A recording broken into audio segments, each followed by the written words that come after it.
축하해 주신 것 같아요. 되게 정신적으로 영어로 있으니까 그렇죠. 신 영어로 쓰는 게 잘했죠. 뭔가 다들 되긴 우리 굉장히 잘했죠. 미니비 역할을 쓰고 아까 먹어서 이루어진 뒤야 하도 소리를 쓰고 플라버트.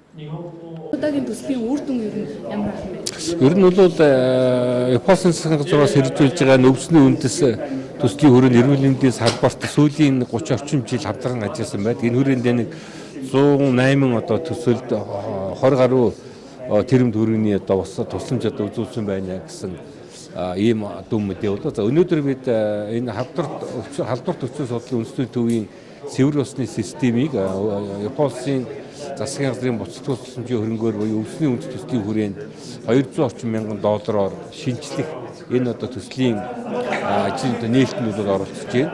Нийтдээ 10 гаруй мянган метр квадрат талбай өгөхий халдварт өвчин судлалын үндэсний төвийн цэвэр усны системийг ижүүрэн зис утсан одоо хоолойтой ийм одоо шугамар бол сольж байгаа. Энэ бол үндсэндээ сүүлийн 40-од одоо жил одоо бас энэ халдварт судлалын өвчний төвийн үндэсний төвийн энэ цэвэр усны системд шинжилэл бол хийгдээгүй байсаад ингээд энэ одоо бас 40 жилийн дараа энэ Японы улсын засгийн газрын услуг тусламжийн хөрөнгөөр өвсний үндэс төслийн хөтөлбөрийн хүрээнд бол хийгдэж байна. Ингэснээр энэ эрүүл мэндийн үйлчлэг чанартай хүртээмжтэй одоо хөр за нөгөө талаасаа эмнэлгийн эмч ажилт мэргэжчнүүдийн одоо ажиллах нөхцөл боломжийг одоо сайжруулах маш одоо том хөрөнгө оруулалт боллоо гэж бодож байна. Үндэсний төв хоёр барилгаар бас төсөвлөөр туслагдсан байна.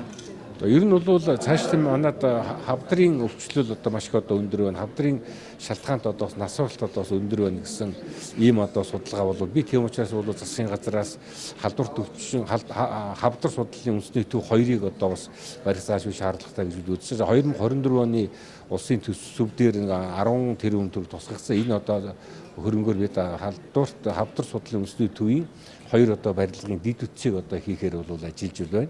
За 2025 оны улсын хөгжлийн төлөвлөгөөг саяхан улсын хурл бол баталсан. За энэ одоо 2025 он Монгол улсын хөгжлийн төлөвлөгөөнд мөн одоо энэ хавдар судлалын үндэсний төвийг шинээр одоо барьж байгуулах ажлыг эхлүүлнэ гэдэг ийм одоо бас зорилт одоо ороод их хурлаар батлагдсан байгаа гэж бол хэлье. За баярлалаа. 今回の国立がんセンターの浄水設備の改修計画という支援に対する支援を行いました。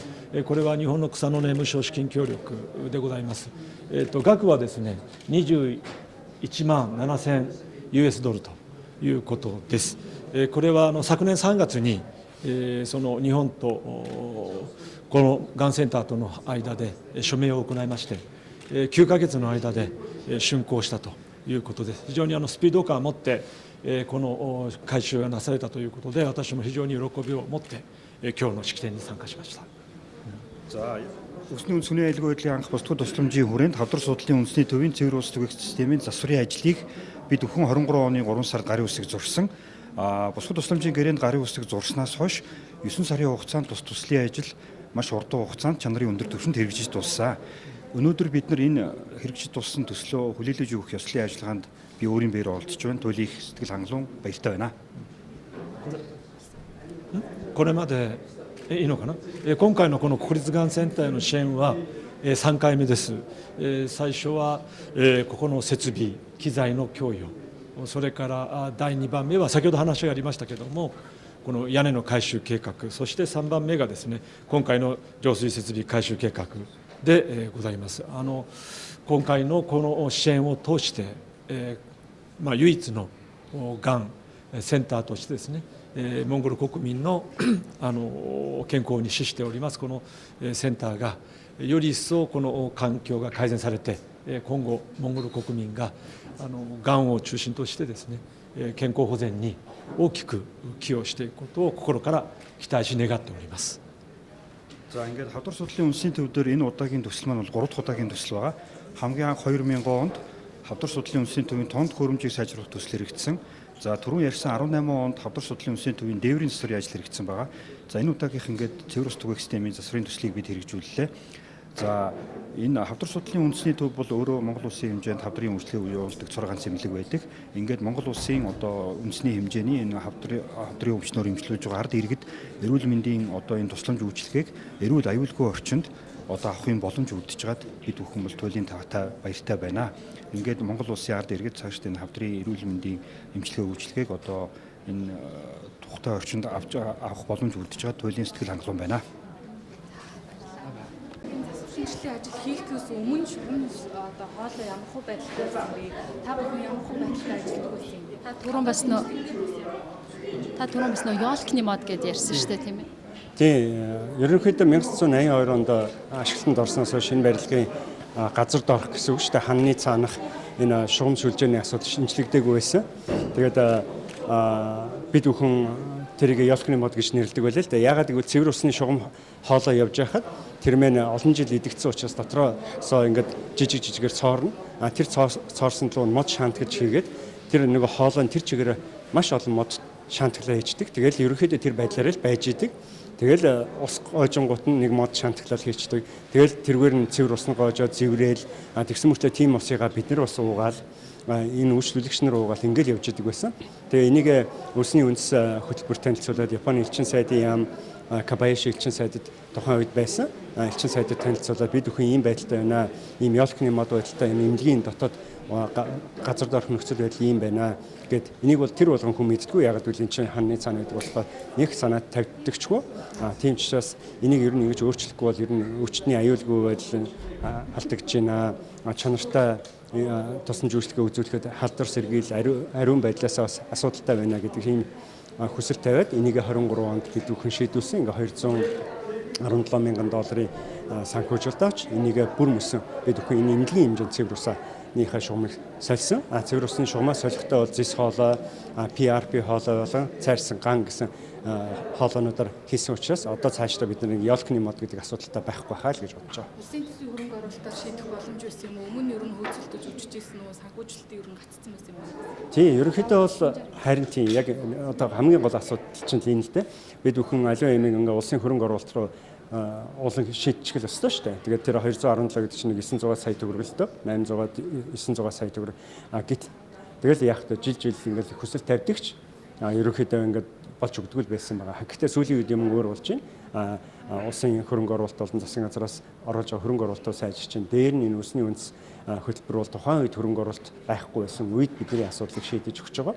Энэ ч учраас ерөнхийдөө бол одоо цаашдаа хөрөнгө оруулалт эрүүл мэндийн салбарт нэмэгдэх байх гэж найдаж байна. Ийм зүйлүүд бол өөрсдийнхөө хөрөнгөөр шийдчих боломж гарах байхаа л гэж бодож байна. Үүнтэй холбоотой бид бүхэн яасан бэ гэхээр цэвэр усны шугам солигдож байгаа юм чинь бохирын сумаа солиодохын тэрийг бол байгууллагынхаа өөрсдийнхөө санхүүгийн хөрөнгөөр шийдье гэж тодорхой одоо хэсэгчлээд бид бүхэн засаа явж байгаа.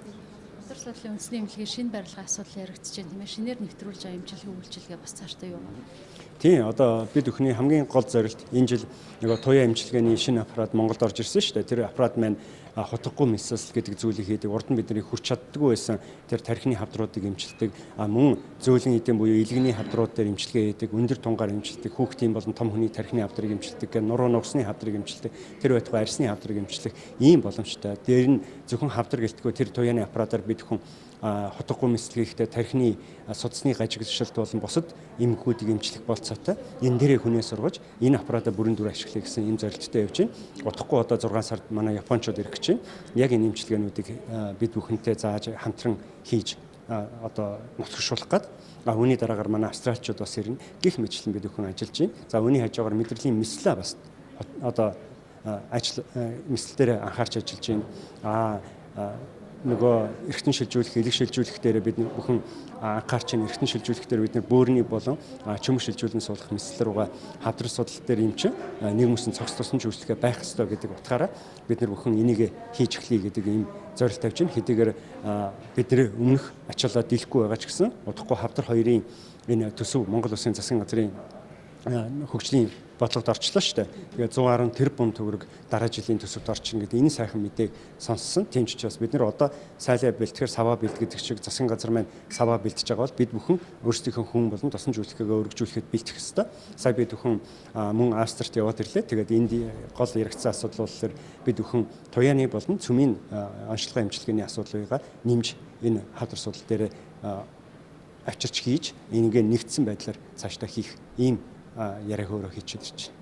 Одоо тэгэхээр туяаны аппарат хэд байгаа гэсэн үг? Ачааллын хувьд тэгэхээр маш их байдаг гэсэн үг л таарах. Ерөөсөө тийм. Одоо бид бүхэн бол Монгол улсын өнгөрсөн хугацаанд бол Монгол улсын засгийн газраас хөрөнгө оруулалтаар туяаны аппарат аваагүй шүү дээ. Энэ дандаа гадны зээл тусламжаар авсан.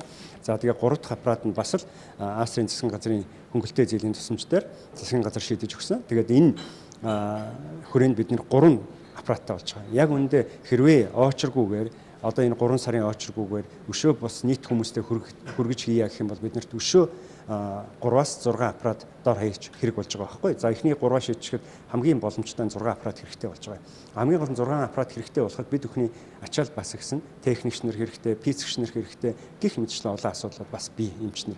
За тэгэхээр ямар ч гэсэн бид нийт 9 аппараттай байхад Монгол улсын хэмжээнд нийт шинээр онцлогдож байгаа хүмүүсийн нэг 60%-ийг тусламжуулахынд туяаны тусламжуулахынд хамруулчихъя. Өнөөдөр бол бид нэр 15 хүнд байгаа. Тэрний цаана өшөө 45% нь эмчилгээ тусламж бүрэн авч чадахгүй явж байна л гэсэн үг.